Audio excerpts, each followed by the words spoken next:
Dalam surat kepada jemaat di Ibrani dikatakan bahwa Yesus itu lebih mulia daripada Musa, bahkan berhak untuk mendapatkan kemuliaan yang lebih besar daripada Musa. Ini membuktikan bahwa Yesus itu mengungguli nabi-nabi lain bahkan sekelas Musa.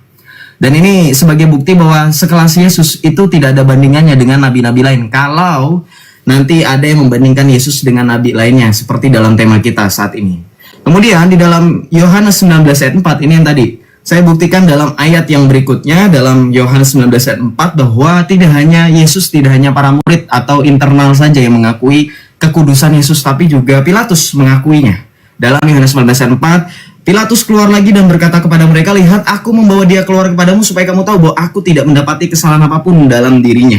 Ini membuktikan bahwa keteladanan Yesus itu menyelingkupi berbagai macam, termasuk satu yang paling utama yaitu ketidakberdosaan. Kenapa saya menekankan ketidakberdosaan dulu lebih daripada aspek-aspek lain? Karena ketika kita mengikuti suatu ajaran, kita fokus kepada apa yang menyebarkan atau siapa yang menyebarkan ajaran itu. Yesus menyebarkan ajaran kasih, ajaran tentang mengikutinya, dan barang siapa yang percaya kepadanya, ia akan selamat.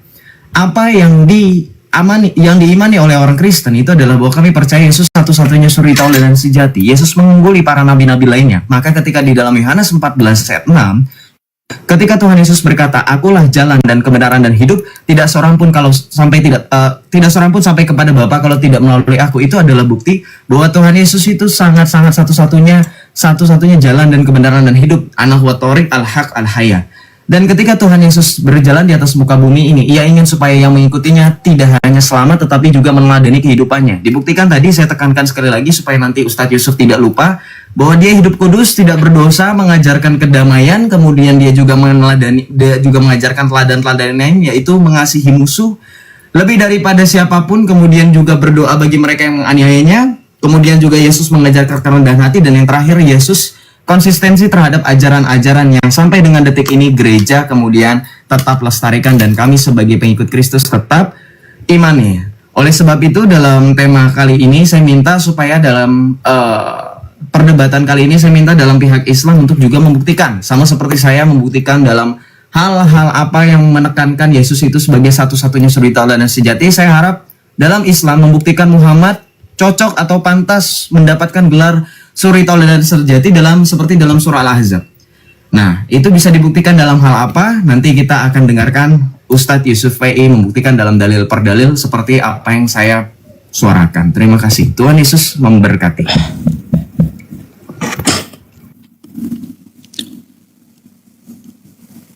Oke. Seru ini ya, jarang-jarang kita bahas yang kayak gini.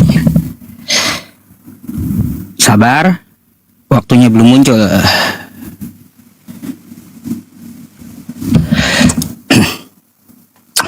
Oke, assalamualaikum warahmatullahi wabarakatuh, teman-teman yang ada di YouTube manapun ya, dan yang di TikTok yang 12.400 orang ya. Semuanya alhamdulillah malam ini kita ada janji diskusi dengan Joseph Albert gitu ya, mengenai tentang masalah suri tauladan yang sejati yang dapat ditiru atau diambil dari dua tokoh dalam agama Islam maupun Kristen. Ya, kita mengetahui ya teman-teman, di dalam agama Islam tokohnya adalah Rasulullah Shallallahu Alaihi Wasallam atau Nabi Muhammad Shallallahu Alaihi Wasallam gitu ya. Cuma ini adalah judul yang dibawakan oleh Joseph gitu ya. Sebenarnya sih judulnya tidak apple to apple. Kenapa saya bilang seperti itu? Karena kita membanding Nabi dengan yang dituhankan oleh kawan-kawan kita. Tetapi nggak apa-apa. Yang kita permasalahkan di sini adalah suri tauladan yang baik yang dapat diambil dari kedua tokoh ini, gitu ya. Teman-teman semuanya, sesuai dengan Quran surah Al-Ahzab ayat 21 yang berbunyi faqalallahu ta'ala a'udzubillahi minasyaitonirrajim bismillahirrahmanirrahim laqad kana lakum fi rasulillahi uswatun hasanah. Sungguh yang ada di dalam diri Rasulullah Shallallahu Alaihi Wasallam itu ada suri tauladan yang baik yang patut untuk kita contoh. Di opening tadi Joseph juga sudah mengutarakan seperti apa itu yang patut dicontoh dari Rasulullah Shallallahu Alaihi Wasallam. Maka kita akan merujuk ke hadis dari sifat-sifat Rasulullah Shallallahu Alaihi Wasallam. Apa saja sifat dari Rasulullah Shallallahu Alaihi Wasallam? Yang pertama adalah siddiq, yaitu jujur. Ketika dia berdakwah berdakwah dia jujur, tidak ada yang disembunyikan. Bahkan ketika membawa dagangan dari istri beliau gitu ya, Siti Khadijah, itu beliau jujur dari segi berdagang. Makanya istrinya sangat mencintai Rasulullah Shallallahu Alaihi Wasallam atas kejujuran beliau. Itu yang pertama ya teman-teman semuanya. Yang kedua, amanah. Apa itu amanah? Yaitu dapat dipercaya.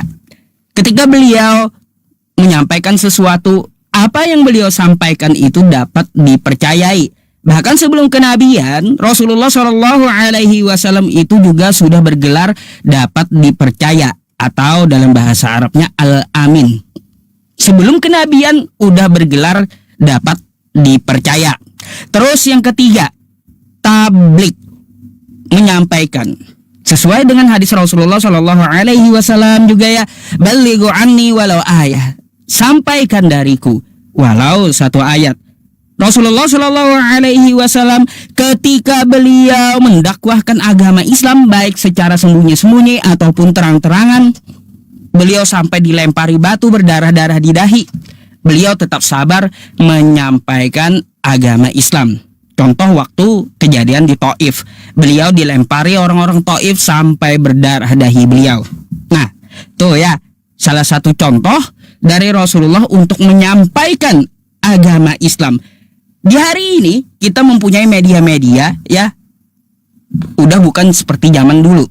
Media-media sosial banyak. Maka kita manfaatkan media sosial ini untuk balighu anni walau ayah, menyampaikan walau satu ayat.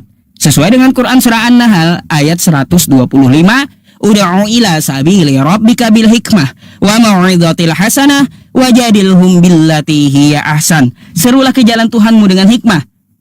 Berilah pelajaran terhadap mereka dengan pelajaran yang baik, dan berdiskusilah dengan mereka dengan cara yang terbaik. Terus keempat, fatonah. Fatonah itu artinya cerdas. Jadi ya, Rasulullah Shallallahu Alaihi Wasallam mencontohkan di dalam kehidupan kita ini agar cerdas dari segala aspek. Contoh ketika beragama maupun bermuamalah ya. Ketika bermuamalah saling menguntungkan. Terus ketika beragama ya, kita harus belajar dulu sebelum kita mempraktekkan. Nah, itu adalah kecerdasan beliau ketika mencontohkan, membawakan syariat agama Islam ya teman-teman. Jadi itulah yang dimaksud dari Quran surah Al-Ahzab ayat 21, suri tauladan yang baik ya. Saya jabarkan sedikit untuk Joseph, yaitu ada 4 yang saya jabarkan dulu ya. Meskipun banyak dari sifat Nabi, bukan hanya itu ya teman-teman semuanya. Kalau untuk masalah keselamatan, karena waktu saya terbatas ya, insya Allah saya akan menyampaikan setelah sesi ini. Terima kasih, silakan.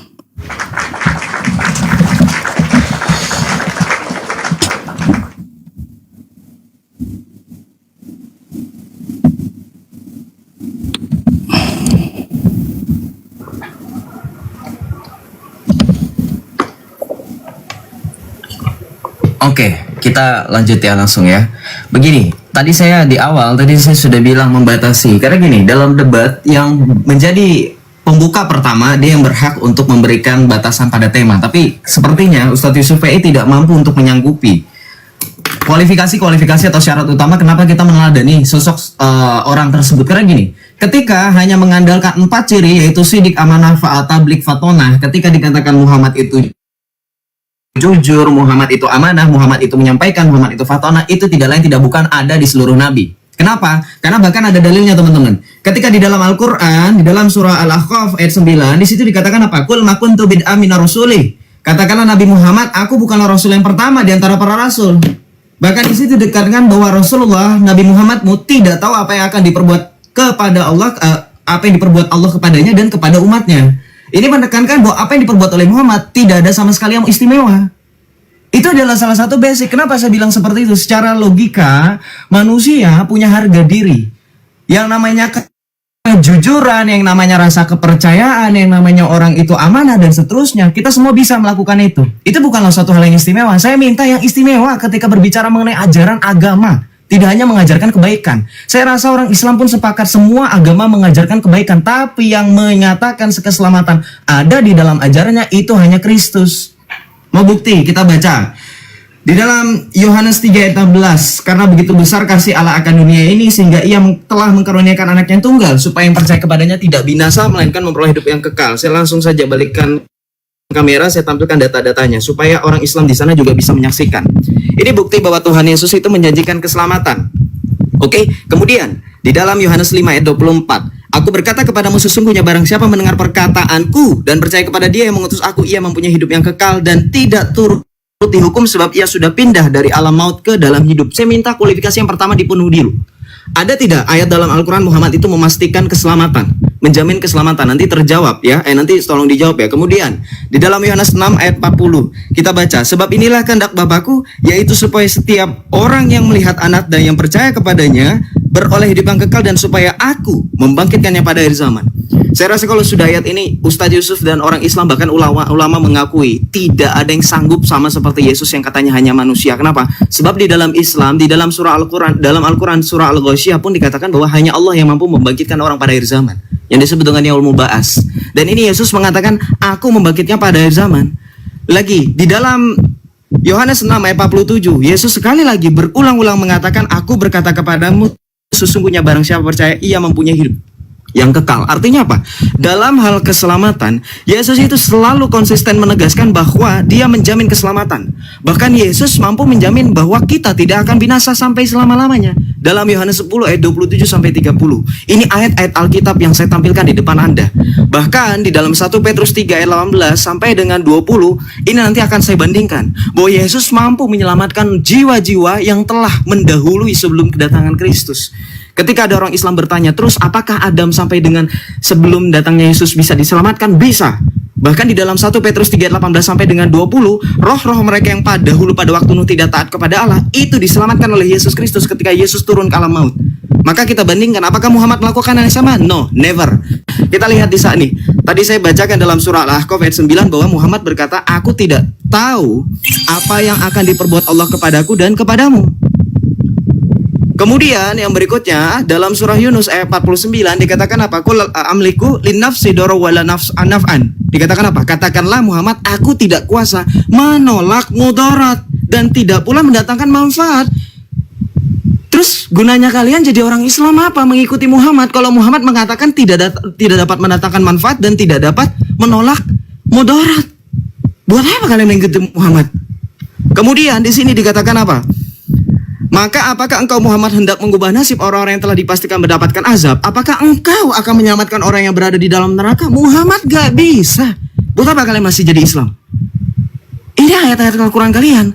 Dan yang terakhir, di dalam surah Al-An'am 164 dikatakan apa? Katakanlah Nabi Muhammad, apakah aku pantas mencari Tuhan selain Allah? Padahal dia Tuhan bagi segala sesuatu. Setiap orang berbuat dosa, dirinya lah sendiri yang akan bertanggung jawab. Buat apa kalian mengikuti Muhammad? Muhammad tidak mampu menyelamatkan kalian. Buat apa kalian jadi Islam?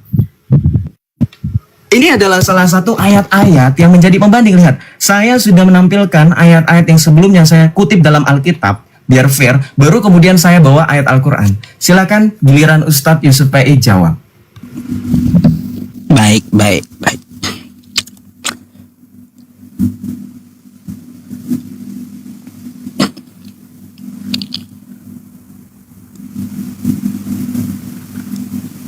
Sabar ya, belum nih, waktunya belum muncul. Nah nih.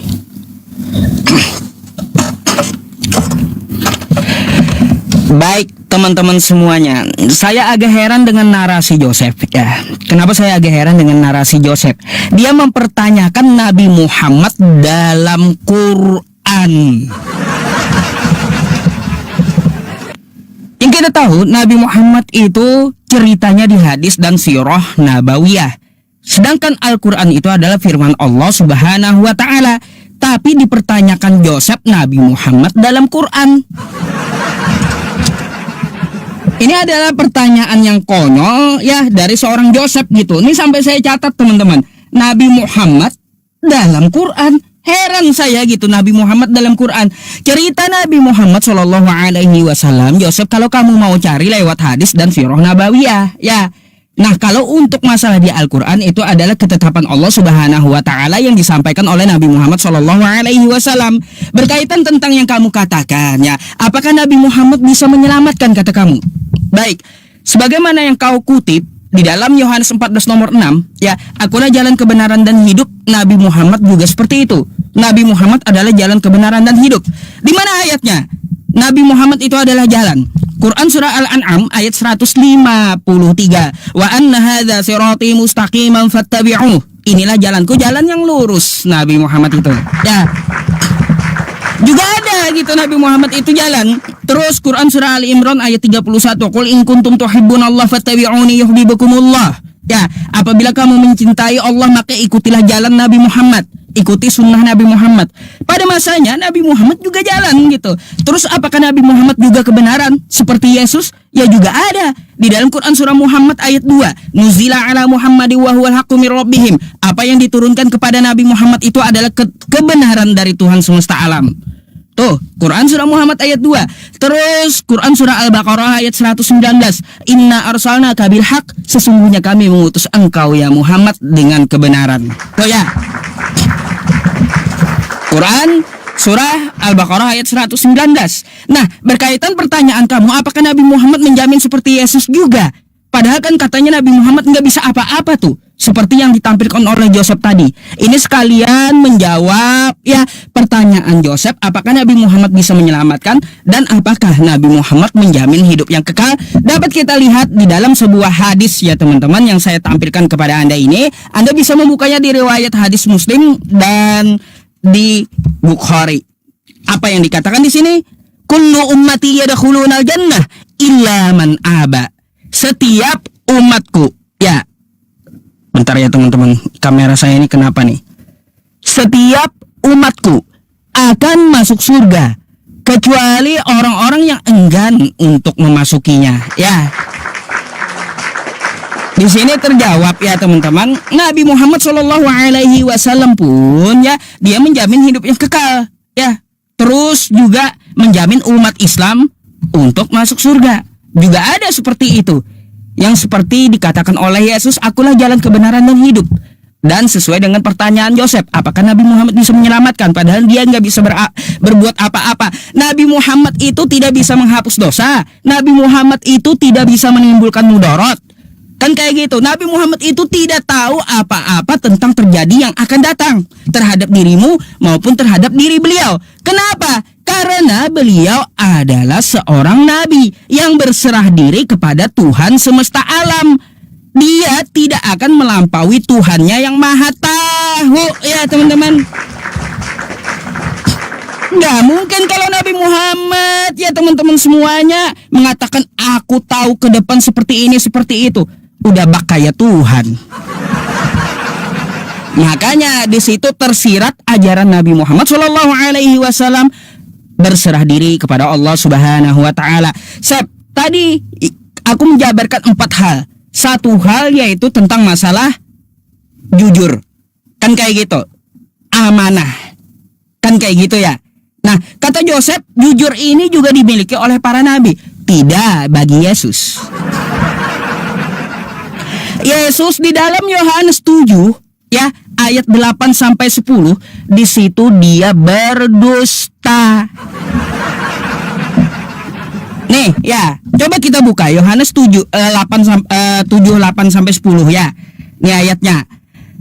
Kata Yesus, "Pergilah kamu ke pesta itu. Aku belum pergi ke situ karena waktuku belum genap," kata Yesus. Duluan aja ke pesta ya. Demikian katanya kepada mereka. Dan ia pun tinggal di Galilea. Satu lagi nih. Tetapi sudah saudara Yesus berangkat ke pesta itu, ya, ia pun pergi juga ke situ. Yesus berdusta di situ ya, Sep ya. Apa yang mau diikuti? Tuh.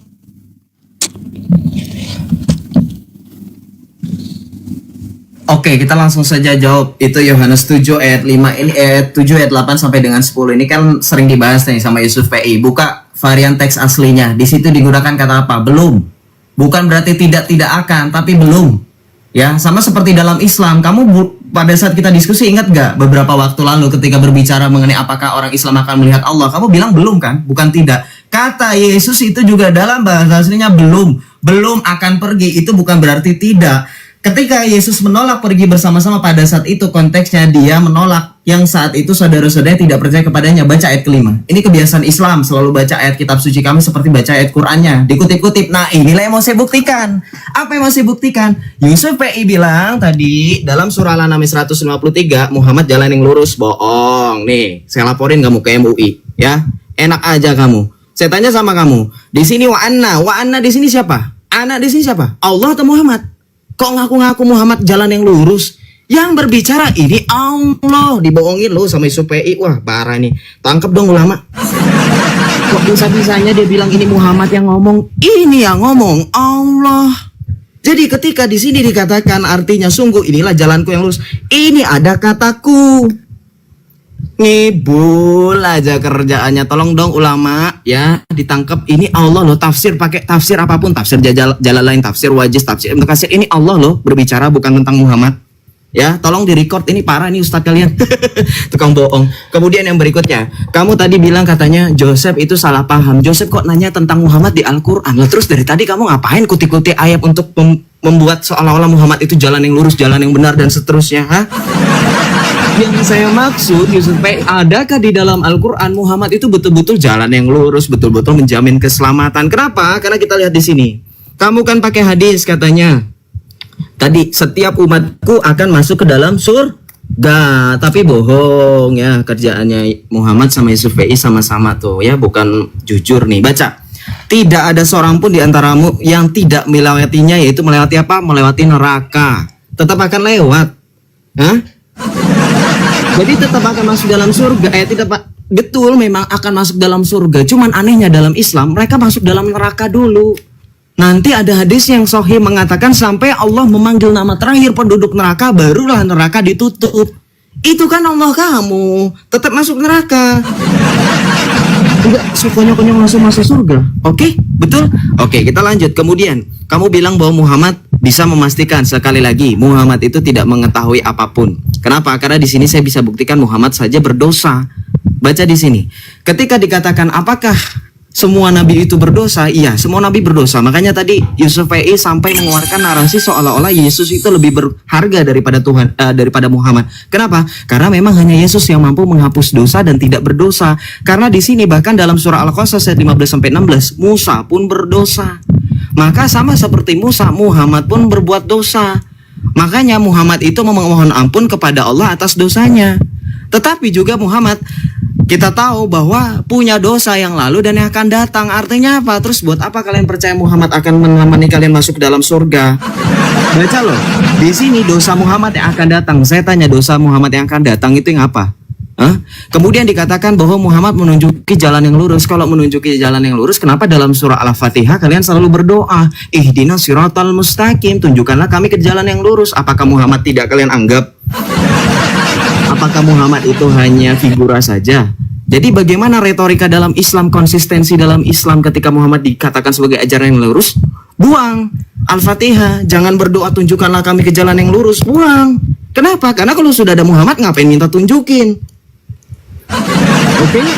Kemudian yang berikutnya, saya tadi mau menunjukkan bahwa ketika Tuhan Yesus mengetahui tentang keselamatan berbeda dengan Muhammad. Kenapa? Bahkan Muhammad tentang keluarganya sendiri dikatakan apa? Dalam suatu hadis riwayat Bukhari nomor 2753 dan hadis riwayat Muslim nomor 206, kalau Muhammad katanya menjamin kalian semua masuk surga, keluarganya pun tidak bisa menyelamatkan diri. Baca, selamatkanlah diri kalian, sesungguhnya aku tidak dapat menolong kalian sedikit. Bayangkan loh, bahkan Siti Aisyah pun dikatakan tidak dapat ditolongnya. Gak cuman istri dan keluarganya, Muhammad pun gak bisa nolong Fatimah putrinya. Wahai Fatimah putri Muhammad, mintalah padaku apa yang kau mau dari hartaku, sesungguhnya aku tidak dapat menolongmu sedikit pun dari Allah. Terus kenapa kalian percaya? Gimana ini? Silahkan dibantu untuk dijelaskan. Oke.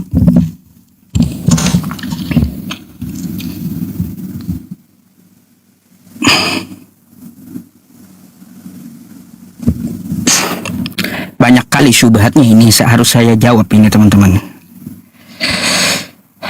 Bentar ya. Baik teman-teman, terkait hadis yang ditampilkan oleh Joseph ya, Nabi Muhammad ya jelas tidak akan dapat menolong meskipun Fatimah ya melakukan dosa gitu. Ibaratnya anaknya mencuri, dia tidak akan dapat menolong di hadapan Allah Subhanahu wa taala karena dia tidak akan membela sebuah dosa yang dilakukan. Nabi Muhammad tidak membenarkan dosa. Ya, teman-teman. Meskipun yang melakukan dosa itu adalah anaknya, dia nggak akan menolong di hadapan Allah Subhanahu wa taala. Meskipun itu anaknya, yang salah tetap salah. Seperti itulah yang dimaksud oleh hadis tersebut. Ya, jadi camkan itu. Bukan berarti dia tidak dapat menolong, mengalihkan atau membawa ke surga, bukan seperti itu konteksnya, kawan. Ya. Bukan seperti itu. Kamu perlu tahu Nabi Muhammad di situ tidak akan membela dosa. Perlu kamu tahu. Terus kamu juga membawa Quran surah Maryam ayat 71 yang katanya umat Islam akan masuk neraka. Joseph, kau suka potong-potong ayat. Maryam 71 itu adalah jaminan Kristen masuk neraka. Coba kau buka Maryam 71, wa in minkum illa wariduha kana ala rabbika hatsman maqdiya. Tidak ada seorang pun, saya bukakan saja ya teman-teman semuanya. Nih, biar Anda tahu semua. Maryam 71 adalah jaminan Kristen masuk neraka. Nih saya kasih ayatnya sama Anda. Maryam 71 nih. Nih, ya. Maryam 71. Wa in minkum illa wariduha kana ala rabbika hatsman maqdiya. Tidak ada seorang pun di antaramu yang tidak melewatinya sirat di atas neraka. Hal itu bagi Tuhanmu adalah ketentuan yang sudah ditetapkan. Ada ayat lanjutannya. Tsumma nunajjil ladzina taqaw. Selanjutnya kami akan menyelamatkan orang bertakwa. Siapa yang bertakwa? Ya, mari kita buka ke dalam Quran surah Ali Imran ayat 102. Ya ayyuhalladzina amanu taqullaha haqqa tuqatih wa la tamutunna illa wa antum muslimun. Wahai orang-orang beriman, bertakwalah kepada Allah. Jadi di sini yang bertakwa siapa? Janganlah kamu mati kecuali dalam keadaan muslim. Ya.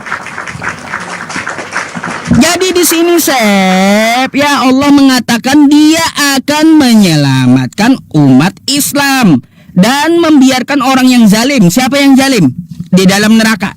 Siapa di dalam neraka ini yang zalim? Mari kita ke Quran surah Al-Baqarah ayat 254. Wal kafiruna humudz zalimun. Ya, orang-orang kafir itulah orang-orang zalim. Ya, teman-teman. Nah, salah satu kekafirannya seperti apa? Mari kita melihat ke dalam Quran surah Al-Maidah ayat 73. Laqad kafaral ladzina qalu innallaha salisu salasa. Sungguh telah kafirlah orang-orang yang mengatakan bahwa Allah 3 dalam 1 ya, Sep ya.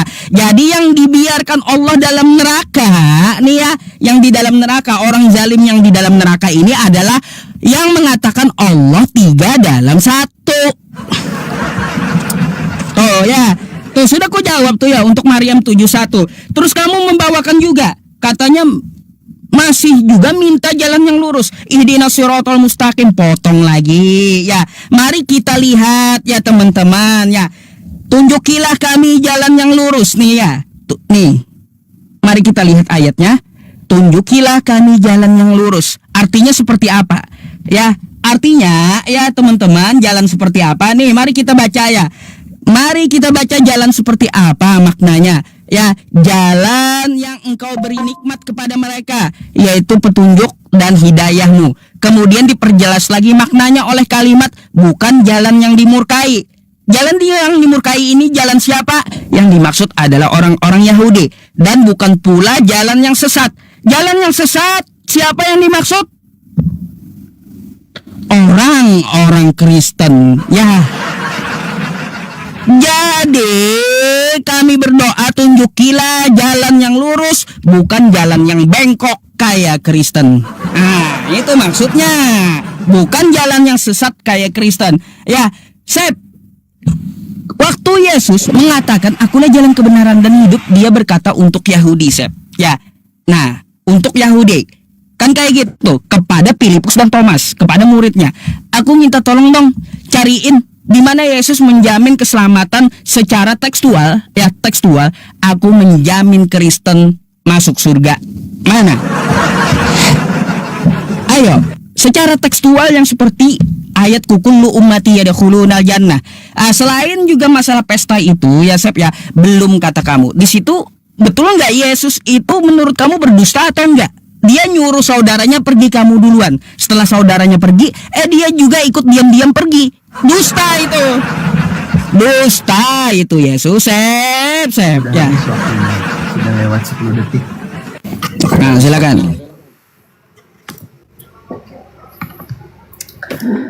Oke, kita langsung jawab aja biar nanti nggak keteteran di belakang. Dengerin, kalau Islam bilang Yesus berdusta hanya karena Yohanes 7 ayat 8 sampai 10, saya tantang Anda, dalam hukum Taurat salah satunya adalah jangan bersaksi dusta. Betul nggak, Oten? Kita yang Kristen tahu dalam 10 hukum Taurat. Nah, Ustadz Yusuf PI sudah ngangguk-ngangguk. Sekarang saya tantang Anda, ketika Yesus berada di dalam pengadilan dalam Yohanes 19 ayat 4, ketika Pilatus menghakimi Yesus, ketika di dalam Injil ada dusta tentang penghakiman agama bahwa orang-orang ahli-ahli Taurat membuat sebuah rekayasa palsu untuk memberatkan hukuman bagi Yesus, tidak ada satupun mereka yang membawa kasus Yesus datang ke dalam undangan pesta. Kalau memang Yesus berdusta. Artinya apa? Itu hanya karangan Yusuf PI saja.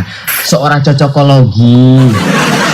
Jangan cocokologi. Saya minta, kalau saya diminta harus membaca Al-Quran dengan sesuai tuntunan Islam, saya minta Anda juga sama. Jangan ngarang-ngarang. Ada nggak di situ Yesus langsung bilang, woi, bohong, dusta, ada nggak? Nggak ada. Oke, kita lanjut. Dari tadi saya perhatikan Ustadz Yusuf PI ini hanya modal congor. Kenapa saya bilang modal congor? Saya nggak tahu Yusuf PI ini lulusan mana, karena dia menafsirkan Al-Quran seenak jidat.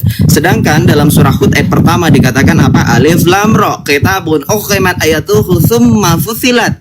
Kitab yang ayat-ayatnya telah disusun dengan rapi, kemudian dijelaskan secara terperinci. Terus kenapa kamu kabur pada saat tadi saya membuktikan dalam surah Al-An'am ayat 153 ini Allah yang ngomong. Mana klarifikasi kamu menyesatkan umat, mengatakan bahwa yang ngomong ini Muhammad? Hah?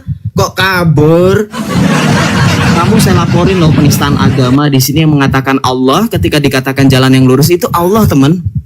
Ya, bukan Muhammad. Muhammad nggak pernah menyediakan jalan, kan tadi saya sudah menampilkan buktinya.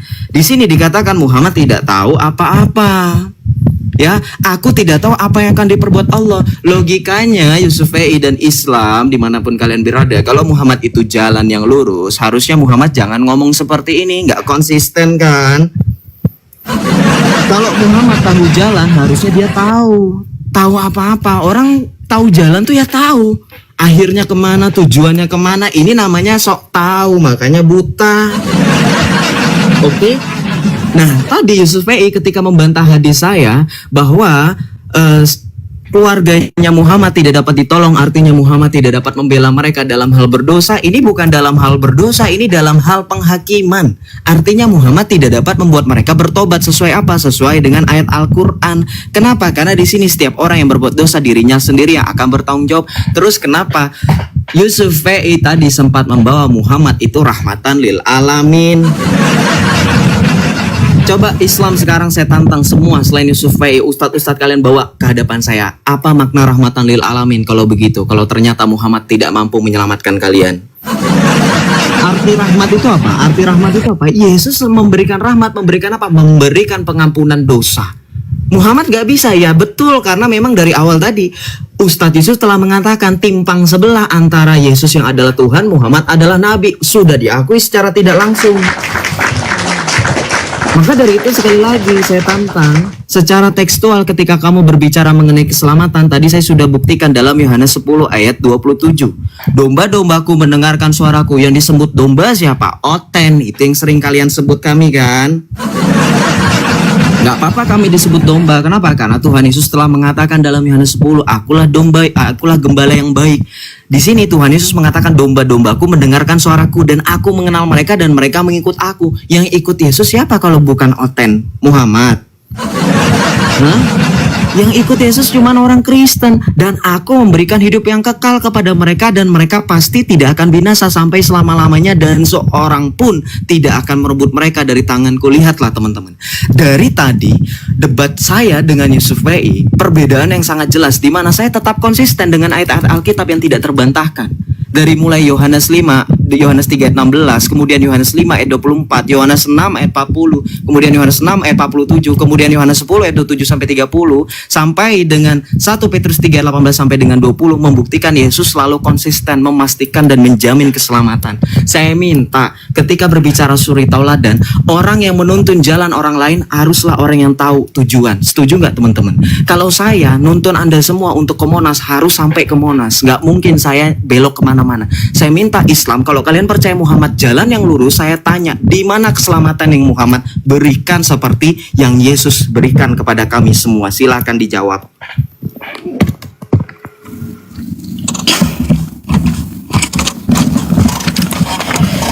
Oke.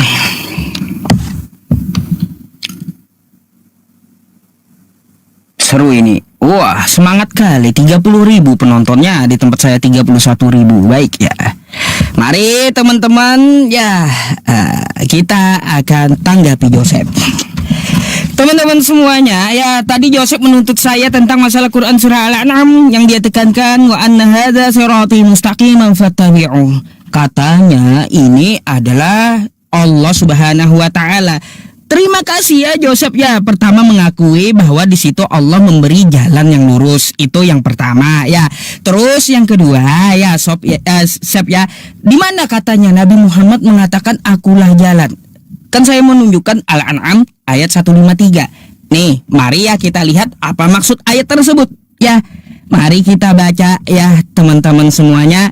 Dari Hamad, dari Asim, dari Abu Wa'il, ia berkata ya, Abdullah bin Mas'ud berkata, suatu hari Rasulullah membuat sebuah garis lurus bagi kami lalu bersabda, ini adalah jalan Allah. Dan Asim meniru beliau dengan membuat garis lurus seraya berkata, ini adalah jalan Allah. Satu ya.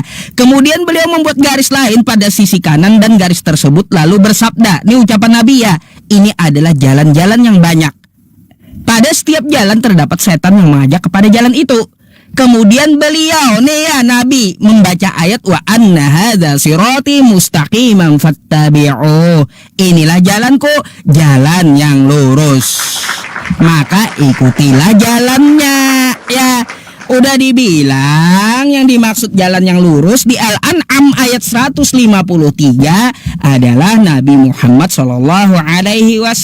Nggak bisa Al-Quran saya itu dimanipulasi karena dia mempunyai asbabun nuzul, sebab turun ayat. Waktu itu Rasulullah menyatakan beberapa garis, 1, 2, 3. Lalu beliau berkata, wa anna hadza sirati mustaqiman fattabi'u.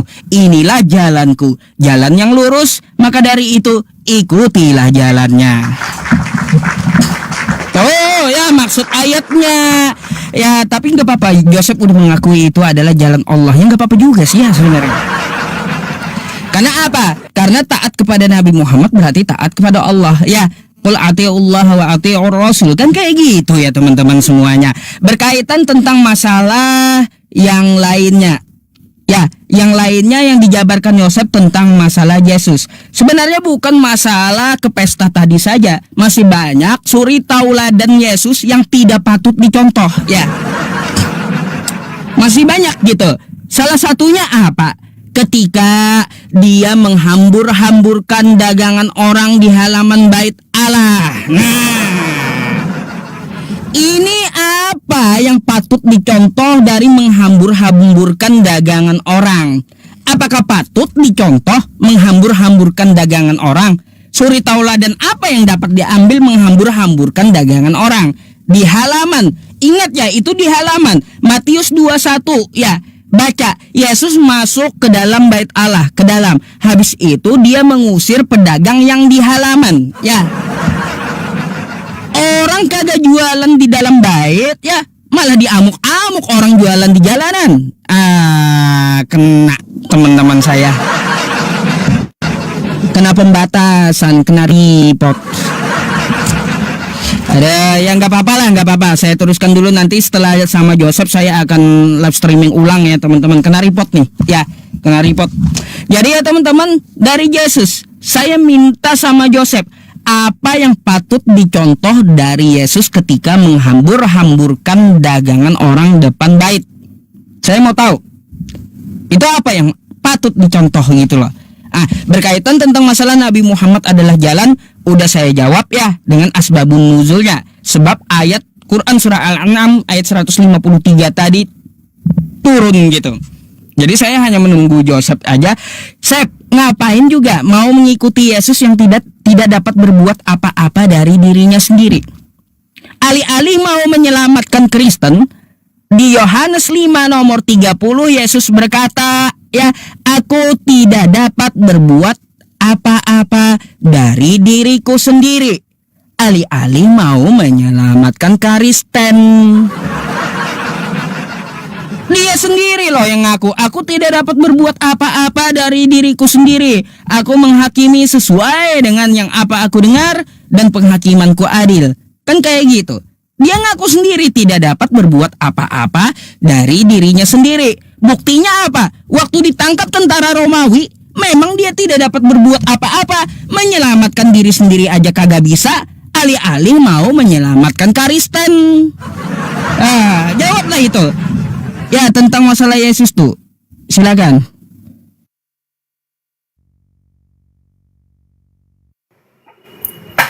Oke, kita langsung. Oh, belum.